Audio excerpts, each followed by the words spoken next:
రాష్ట్రంలో ఇంధన కొరతతో ఏపీలో పలు చోట్ల పెట్రోల్ బంకులు మూసివేతపై అధికారులతో సీఎం చంద్రబాబు సమీక్ష నిర్వహించారు. పలు జిల్లాల్లో పరిస్థితులు, ఇబ్బందులపై అధికారులతో మాట్లాడారు.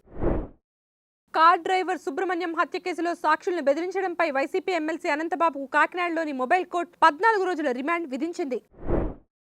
గవర్నర్ కోట ఎమ్మెల్సీల నియామకానికి సంబంధించి తెలంగాణ రాష్ట్ర మంత్రివర్గం ప్రతిపాదించిన అజారుద్దీన్, కోదండరాం అభ్యర్థిత్వాలకి లైన్ క్లియర్ అయింది. వారిద్దరి అభ్యర్థిత్వాలను ఆమోదిస్తూ గవర్నర్ శివప్రతాప్ శుక్లా సంతకం చేశారు. కవిత కొత్త పార్టీ ప్రకటనపై తెలంగాణ బీజేపీ చీఫ్ రామచంద్రరావు కీలక వ్యాఖ్యలు చేశారు. రాష్ట్రంలో ఎన్ని పార్టీలు ఉన్నా, ఎన్ని కొత్త పార్టీలు వచ్చినా బీజేపీకి ఇబ్బంది లేదని వ్యాఖ్యానించారు. ప్రధాన ఎన్నికల కమిషనర్ జ్ఞానేష్ కుమార్ ను పదవి నుంచి తొలగించేలా రాష్ట్రపతికి తీర్మానం పంపాలని కోరుతూ విపక్షాలు రాజ్యసభలో మరోసారి నోటీసులు ఇచ్చాయి. యుద్ధ పరిస్థితుల తర్వాత ఇరాన్ రాజధాని టెహరాన్లో కీలక పరిణామం చోటు చేసుకుంది. ఇవాల్టి నుంచి టెహరాన్ ఎయిర్పోర్ట్ నుంచి వాణిజ్య విమాన సేవలు మళ్లీ ప్రారంభమయ్యాయి. బాలీవుడ్ నటుడు అక్షయ్ కుమార్ కుమార్తె సైబర్ వేధింపుల కేసులో మహారాష్ట్ర సైబర్ పోలీసులు నిందితుడిని అరెస్టు చేశారు.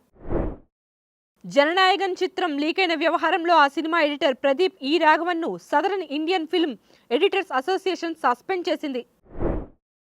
ఐపీఎల్లో భాగంగా పంజాబ్ కింగ్స్ తో జరుగుతున్న మ్యాచ్లో Delhi Capitals batsmen KL Rahul మెరుపు ఇన్నింగ్స్ తో ఆకట్టుకున్నాడు.